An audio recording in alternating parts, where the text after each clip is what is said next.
Bah.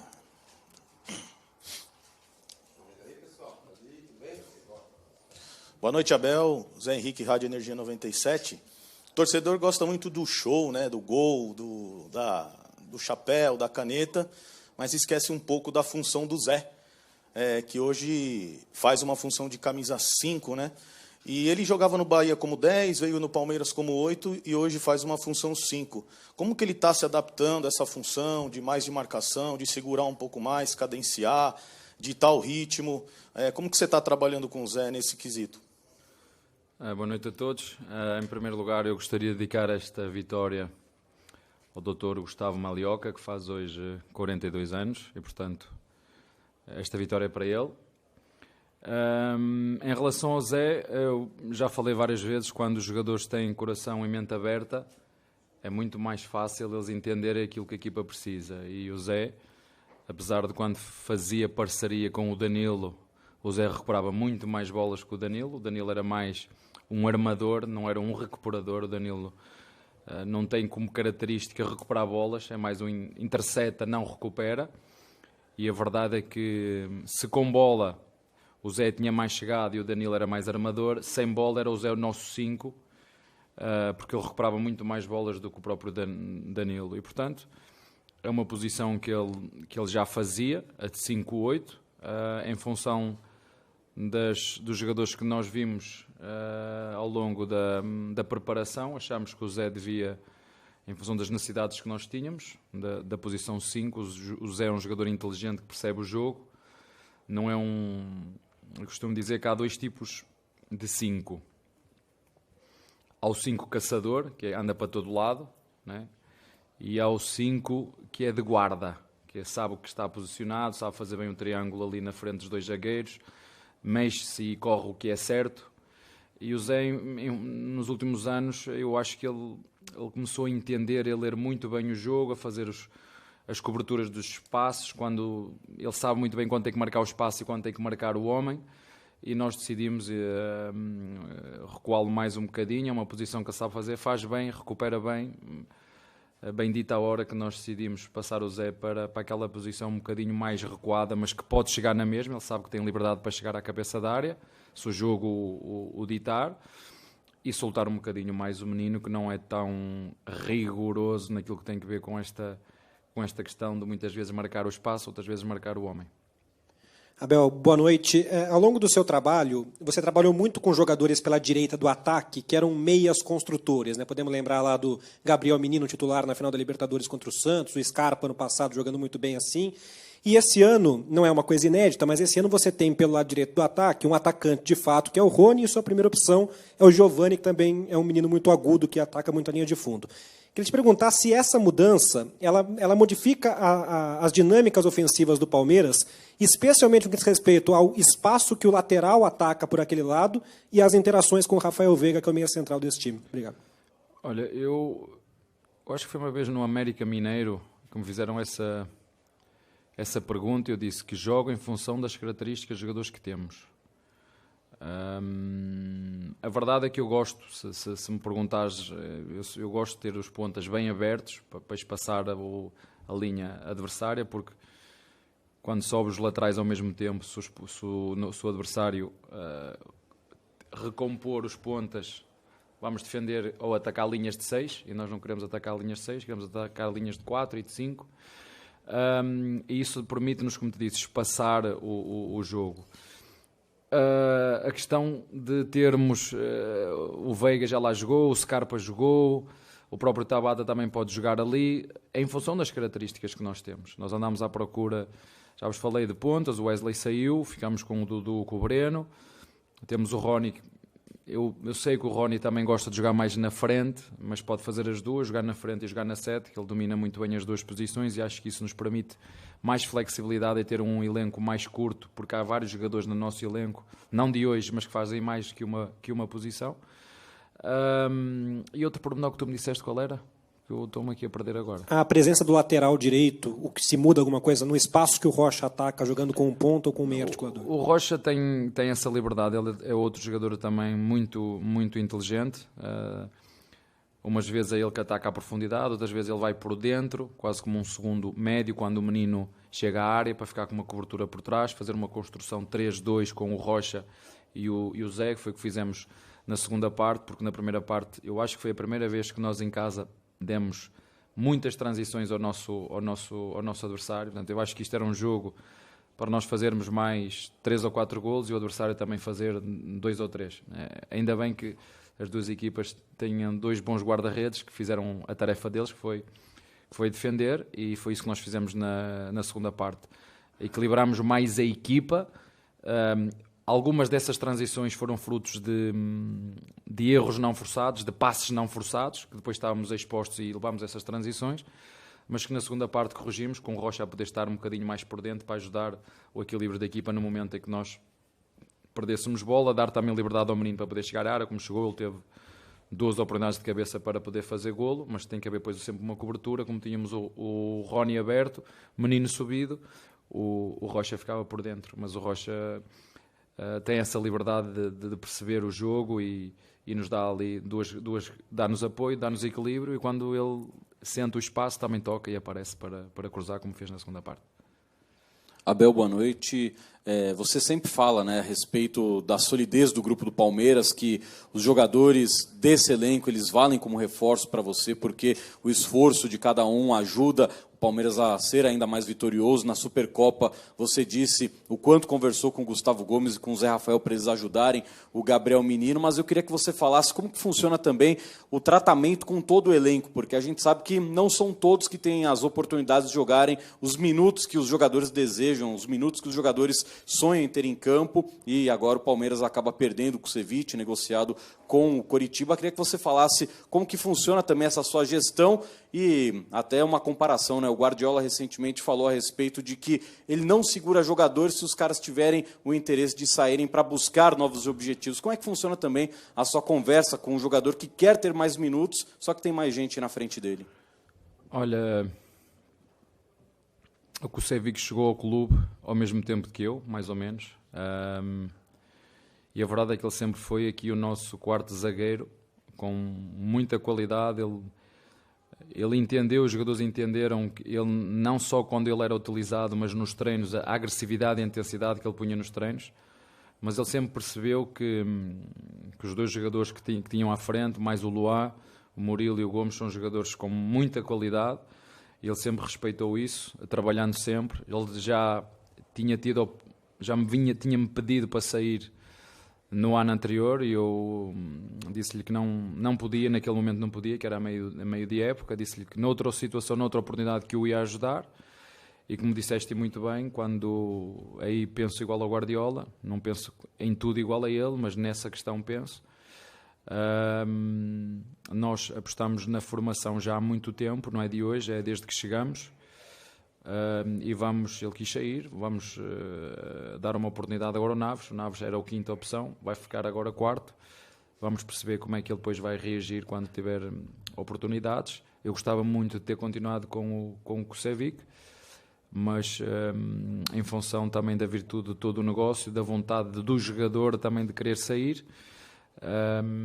o clube também achou que era uma boa oportunidade de poder vender e realizar algum encaixe de dinheiro, e acabamos por decidir dessa forma. Abel, boa noite, parabéns pela vitória. A gente via no ano passado o Marcos Rocha fazendo muito essa saída, né, com 3 jogadores, e na atual temporada, esse ano, pelo menos agora no começo, a gente vê o Piquerez caindo para essa linha de 3, o Rocha muito aberto, também fazendo pelo meio, como você bem disse, e ele toca em média 75 vezes na bola por jogo. Eu queria saber o que motivou essa mudança, como foi essa conversa, e também qual a importância de ter 2 laterais tão versáteis. A gente viu o Piquerez hoje arrancando e fazendo um golaço. É a diferença entre estar e aparecer.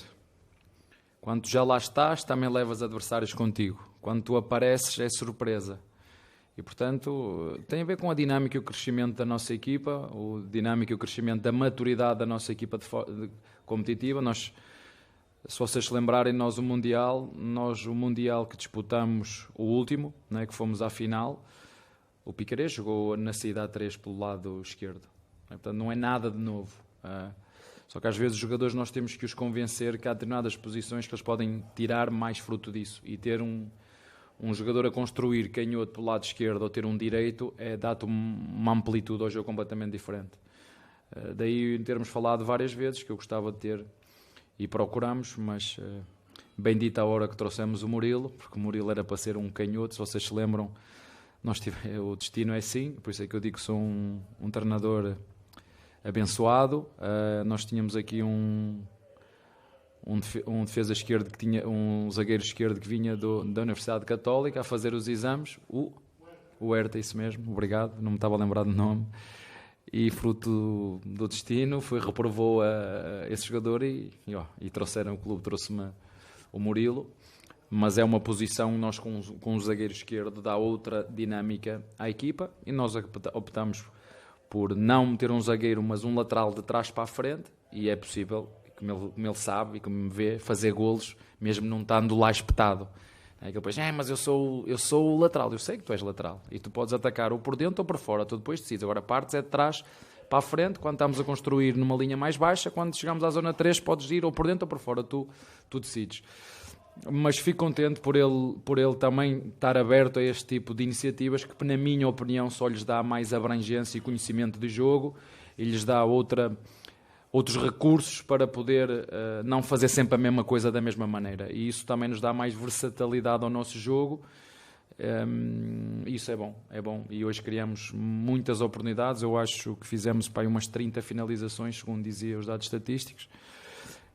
Hoje fiquei só um bocadinho triste porque merecíamos fazer mais golos. Merecíamos. Giovanni 2 debaixo do golo, 2 penaltis falhados, o Menino... mais 2 golos que fizemos, mas o futebol é isto, é chegarmos lá e depois fazermos, é isso, temos que melhorar nesse foco e nessa concentração, porque isso depois faz a diferença, a eficácia é o elemento mais importante do futebol. Abel, boa noite, Igor Sedano, Melhor FM de Limeira. Abel, você falou há pouco sobre o Zé Rafael e também o Menino, você tem conversado depois da saída do Danilo, essa troca, né, deles, queria saber se hoje o Gabriel Menino é esse substituto ideal do Danilo, uma substituição caseira, digamos assim, se você pretende ir ao mercado, se você está satisfeito nesse primeiro momento com o Gabriel Menino fazendo essa posição, ganhando oportunidade, ganhando rodagem no meio de campo, ele que ao longo do ano passado foi entrando aos poucos na equipe, hoje ele é o titular absoluto da sua equipe, e gostaria, já que você mencionou, essas 2 penalidades perdidas também. Boa noite. Olha, para te ser muito sincero, nós pegamos no Zé e estamos a fazer de Zé Danilo, e pegamos no Menino e estamos a fazer do Menino Zé, só que do lado contrário. Foi o que nós fizemos, mas o nosso plano não muda, né? O clube sabe o que é preciso e sei que estão a fazer todos os esforços, e quero mesmo muito que façam todos os esforços, porque nós não nos podemos... Temos que seguir o nosso plano, todos. Temos que fazer todos um esforço. E eu conto com o esforço do clube para nós seguirmos o nosso plano, e conto com a ajuda dos nossos jogadores para ajudar o Gabriel Menino, para ajudar o Naves, que vai ter esta oportunidade, porque nós não vamos buscar nenhum zagueiro. Portanto, temos que fazer todos os esforços para seguir o plano. O Naves vai ter a oportunidade de ser o quarto, era o quinto, agora é o quarto. E como te disse, o substituto do Danilo foi o Zé, e o substituto do Zé tem sido o Menino, é assim que tem sido. Boa noite, Abel Ferreira, Nino Cirilo, Bate-Fundo Esportivo. Um lance no jogo, no primeiro tempo, por volta dos 30 minutos, me chamou a atenção. O Dudu evitou uma bola de sair pela linha lateral, no campo de defesa, e ele arrancou. O desfecho da jogada não foi como ele gostaria, ele tentou o passe para o Hendrick, que foi muito forte, e o goleiro pegou. Na sequência, por conta do desgaste que o Dudu teve, o Hendrick teve a sensibilidade e voltou na marcação do Dudu. Ele percebeu que o Dudu se esgotou pela velocidade, pela intensidade do lance. Eu queria que você falasse o quanto esses pequenos detalhes podem fazer a diferença em decisões ou jogos mata-mata. Olha, há jogadores que pensam assim: o que é que eu posso fazer para me destacar? Esse é o espírito egoísta que eu não quero que a minha equipa tenha. O que é que eu posso fazer para me destacar? E há aqueles que dizem o que é preciso fazer pela equipa. Então, isto é um espírito coletivo. E o que eu digo aos meus jogadores, eles têm que fazer todos esta pergunta: o que é que eu tenho que fazer para me desgastar? Não é? O que é que eu tenho que fazer o que é que eu tenho que fazer para me destacar? E a resposta continua: fazer o que for preciso para ajudar a equipa a cada jogo. Quando nós juntamos as duas, dá um espírito coletivo, e foi isso que tu viste. Mas para mim o exemplo maior não é esse. Falhámos 2 penalidades hoje, mas para mim o que explica o espírito desta equipa é haver um penalti onde o nosso batedor de penaltis podia fazer mais um golo, independentemente se fosse marcar ou não, e pegou na bola e passou ao Dudu. Isto demonstra bem o espírito desta equipa. E é isso que eu quero ver, é isso que eu quero ver e que espero que todos os jogadores façam e que percebam que para ganhar jogos, nós podemos ganhar jogos a qualquer altura, mas para ganhar títulos é preciso que todos se sacrifiquem, todos. O Dudu, o Hendrick, o Rony, o Zé, todos os jogadores, sobretudo os que gostam de atacar mais para a frente. Se esses ajudarem a defender, nós vamos estar muito mais próximos de ganhar. Se esses jogadores não ajudarem a defender, se começar a carregar nas costas o passado, dizer não, eu já consegui o que queria e agora não, aí vai ser mais difícil. Por isso, esses 2 exemplos que tu disseste, quer o Hendrick a fazer uma compensação ao Dudu e como foi também o Hendrick a fazer uma compensação ao Rony, porque isso também aconteceu, e este tipo de situações em que o Veiga tem a oportunidade de marcar o penalti porque ele é o batedor e entrega a bola, eles podem errar os passos todos que quiserem, podem falhar os passos todos que quiserem, se continuarem com este espírito de esforço e de entrega, o erro eu vou aceitá-lo, seja de que maneira for. Boa noite, Abel. Tudo bem? Fala um pouquinho da rodagem do teu banco, já que você vai ter um jogo em 60 horas, aí, às 11 da manhã, nessa questão do verão. Fala um pouquinho da rodagem que você quis dar para o time nessa noite. E também te perguntar se o Henry fica agora com a saída do Kusevich para ser a 5ª opção. Ele que não sei se está com o empréstimo já certo. O Henry, que está indo para o Dallas. Não fica. Então já estava-te a dizer que é o Naves, não venhas perguntar por outro, é o Naves. Não. O Abel, você falou agora há pouco, numa resposta, que falou que você espera que o clube faça a parte dele, né? Agora a gente vê o elenco com o Merentiel e Kusevich fora, abrindo, de repente, uma vaga para estrangeiro. Dá para esperar alguma coisa ainda? Amanhã fecha a janela para esse Isso Paulista. É para aqueles jornalistas que passaram a vida toda a dizer que esta comissão técnica não aposta na formação, é para eles. Então, nenhuma surpresa para esse último dia de janela para a primeira fase do Paulista que encerra amanhã, você acha? Vamos seguir o plano. Vocês já me fizeram a pergunta, já foi muito claro. Vocês perceberam que a partir de determinada altura deixei de falar naquilo que era preciso, porque o que era importante é estar focados para ganhar a Supercopa. Deixei de falar naquilo que era preciso. Eu vou manter aquilo que tinha dito. Eu acho que falo o português que vocês também entendem e, portanto, estamos todos a trabalhar no sentido de eu não posso, eu se vos disser que estou a arriscar, eu faço-vos uma pergunta a vocês, não precisam me perguntar a mim, faço uma pergunta. Nós tínhamos 4 zagueiros, Kusevich, Luan, Murilo e Gomes. Estes 4 jogadores têm uma nota, vocês dão a nota que vocês quiserem, e agora tenho Naves, Luan, Kusevich e Murilo. É igual? Mas não vamos buscar nenhum, são estes que nós vamos jogar até o fim. Abel, boa noite. O Hendrick ali jogando de centroavante, a gente vê que cada jogo vai evoluindo mais, né? Vai pegando mais rodagem. Mas centroavante é o bicho esquisito que sempre quer fazer gol. Como é que você lida com essa ansiedade com ele também, de fazer gol, dando confiança para o garoto? Porque a torcida já fica, o gol do Hendrick vai sair ou não vai sair? Como é que o treinador lida com isso, com um garoto de 16 anos aí, que vem fazendo bons jogos? Olha... As pessoas dizem que eu não gosto da imprensa, mas eu vou-te dar a oportunidade de fazer outra pergunta que eu não vou responder mais a essa pergunta. Todos os jogos me fazem a pergunta desse jogador. Se quiseres perguntar outra, eu deixo. Não queres? Pronto. Eu não vou responder mais a essa. É todos os jogos. O agente deles liga-vos para vocês falar todas as conferências nele, individualmente. Tem algum contrato com a gente dele? Ou todos? Eu estou-vos a dizer, não me façam perguntas. Não há uma santa conferência de imprensa que não me fale desse grande jogador. Não, inclusive, eu destaquei que ele vem fazendo bons jogos no crescimento dele. Mas vocês me perguntam todo o santo jogo, será que não há outras? Porquê é que tu meteste o Luá? Porque o torcedor quer saber também. Meteste o Luá? Ele é nosso jogador, porquê é que meteste o Luá a 6? Porquê é que não meteste o Fabinho? Porquê é que não joga? Façam outras perguntas, me façam as mesmas perguntas. Todos nós temos que ser criativos. É uma pergunta que me fazem todas as conferências de imprensa. Não vou falar mais sobre isso. Deixa o garoto estar em paz. Então eu vou inverter o jogo, professor. Você sabe que eu gostaria muito de fazer uma exclusiva como tantos colegas, mas você não dá exclusivas. Te convidei até para a gente bater um papo com calma. Exclusiva só a minha mulher. Sobre futebol, tomar um vinho do Porto, comer um bolinho de bacalhau. Mas falar de exclusiva só a minha mulher. Mas eu Vocês têm todos não os dias... quero o espaço da sua esposa, por Deixa-me favor. só dizer uma coisa. Vocês têm todos, de 3 em 3 dias, quem quiser, todos os jornalistas têm o direito de se sentar nesta cadeira e perguntar-me o que quiser.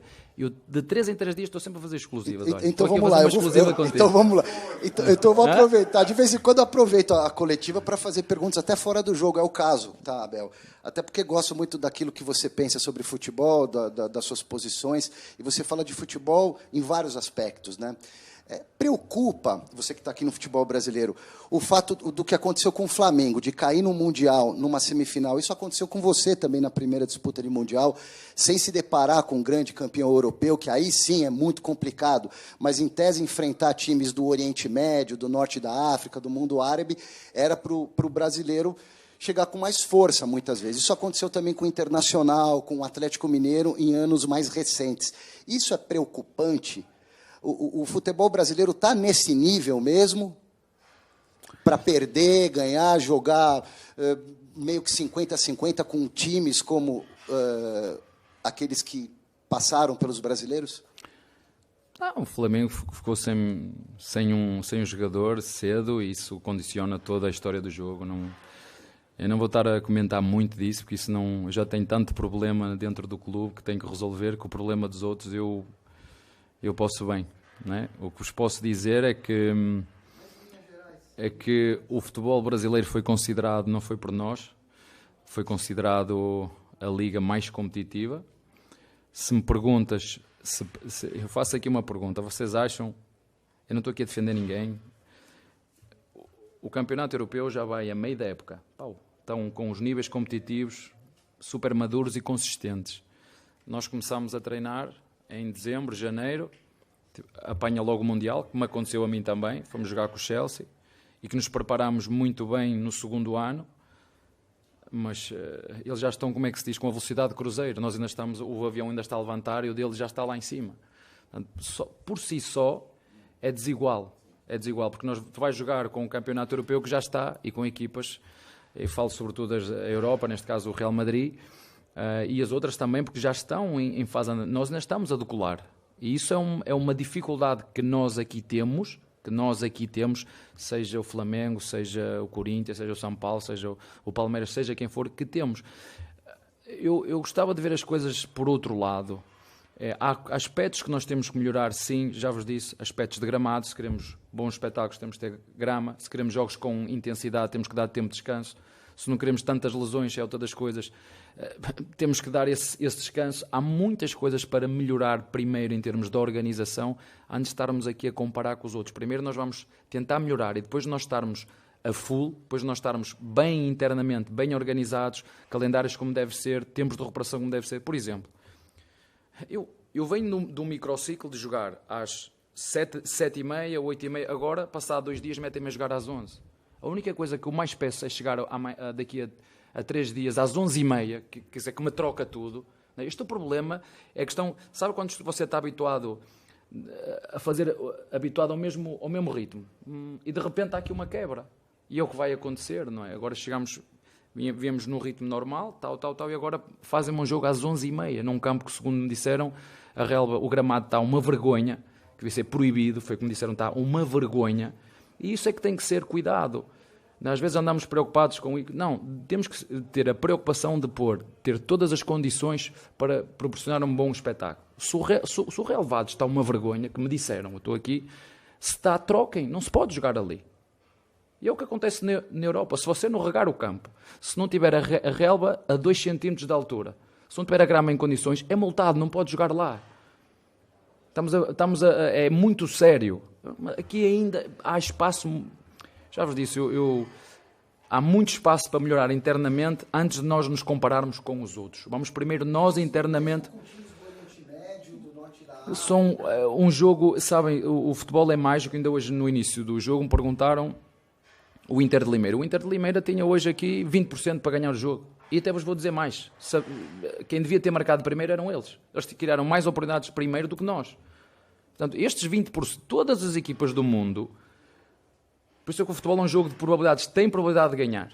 E o que nós temos que fazer é tentar reduzir essas probabilidades, respeitar sempre os nossos adversários, e também disse isso, uma das vossas colegas me estava a dizer assim, os jogos ganham-se dentro das 4 linhas. É ali que eles se ganham. E perdem.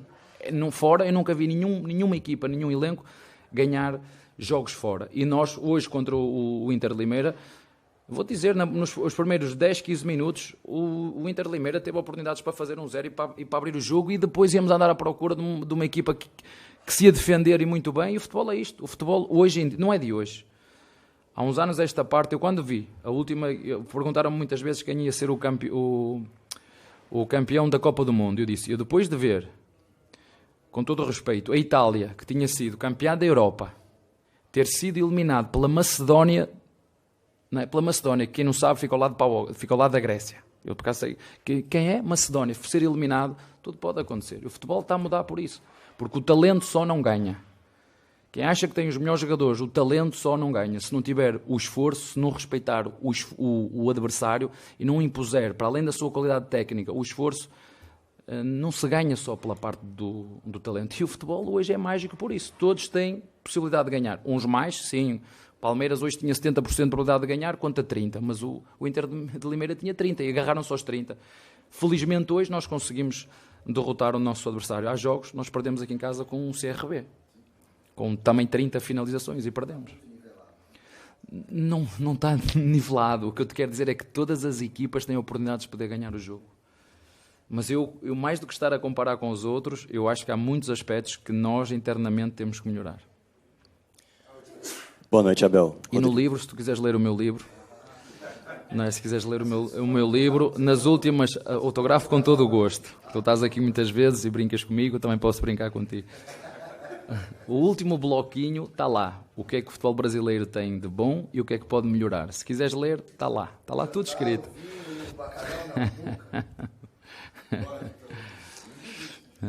Boa noite, Abel. Rodrigo Fragoso, TNT Esportes. Abel, fugindo um pouco do jogo, falando um pouco da tua experiência no futebol brasileiro. Hoje, o técnico Luiz Castro, do Botafogo, fez o seguinte tweet. O treino foi, é e sempre será o meu mundo, uma das grandes paixões da minha vida. O futebol brasileiro é um dos que menos permite as equipes treinarem. Eu queria saber qual é a tua relação com o treino e o que o calendário do futebol brasileiro fez você desenvolver para lidar com tão poucas sessões em relação a outros países em que você trabalhou. Primeiro dizer-te que eu gosto muito do Luiz Castro. E vou-lhe dizer a ele, eu treino. Não treino é com a intensidade que ele e eu gostávamos de treinar. Hoje de manhã tivemos treino. Eu treinei hoje de manhã. Só que a intensidade do treino é que é diferente. E o que o Brasil a mim me ensinou é que há crenças que tu tens, não, os jogadores não podem jogar de 2 em 2 dias, de 3 em 3 dias. Podem. Não 6 jogos seguidos. Ao final de 6, pelo menos os meus, há sempre um ou outro que cai. Então, eu quando começo a ver uma sequência grande, 5, 6 jogos, nós temos que começar a trocar. Ou trocar ou substituir mais cedo. Embora os jogadores às vezes ficam chateados. Não é? Porque é que troca sempre o Dudu? Porque é que troca sempre o Giovanni? Porque é que troca sempre os jogadores que são aceleradores? Não é? Eu não posso ser isto aos jogadores. Mas se o jogo me permitir, como ainda permitiu hoje, eu começo já a pensar, bem, se der aqui folga, começo já a pensar no jogo seguinte. E que os jogadores que eu tenho, que sei que são fundamentais e que são a base da equipa, se eu os conseguir tirar mais cedo, vão ter mais energia e vão conseguir recuperar mais cedo. Mas é uma coisa que eu tenho preocupação aqui. Na Europa eu não tinha essa preocupação. Tinha uma semana inteira para recuperar e para treinar. Portanto, e aqui tenho que pensar isso. Tenho muitas vezes, sem dizer aos jogadores, mas estou a jogar 2 jogos. Como já joguei aqui. Lembro-me que toda a gente me criticou quando jogámos contra o São Paulo. Jogámos com uma segunda linha porque tínhamos a Libertadores a seguir. E jogámos e bem, só que perdemos, e bem. Mas eu tinha que fazer essa poupança. Não há outra forma. E o Luís, eu entendo o que é que o Luís diz. Ele quer ter semanas para treinar, semanas para melhorar aspectos que ele viu que tem que melhorar e não tem esse tempo para treinar. Porque aqui é, tu jogas e recuperas. O que eu faço e se o Luís me quiser ligar não tem problema nenhum, que nós partilhamos, eu treino numa intensidade diferente, que é o que ele faz. Ele é muito mais experiente que eu, é o que ele faz também. Agora, claro, para quem gosta do treino e de treinar, tem que se adaptar às circunstâncias, não há outra forma. Amanhã, por exemplo, quem jogou, fazer o quê? Tem que descansar, tem que recuperar. Quem não jogou, vai ter um treininho ali 20-20 de jogo, seguro, vai ter. Isso, mas 20-20 é 20-20 ou 10-10, conforme nós acharmos. Agora, esse é que é o equilíbrio entre os que jogam e os que não jogam, para depois, quando todos forem precisos, poderem responder ao mais alto nível. Isso é que o futebol brasileiro te ensina, é estar sempre a ter estes dois, o grupo A, que é o que joga mais, o grupo B, que joga menos, mas estar ao mesmo nível deste aqui, dar carga. Por isso é que nós treinamos muitas vezes, não me importa dizer isto, muitas vezes com o sub-20 e com os jogadores do sub-17 e sub-16. E por isso é que nós conhecemos também os jogadores da base, porque eles estão constantemente a treinar connosco. Tá? Você vai ganhar um carro amanhã. Deixa eu escrever isso.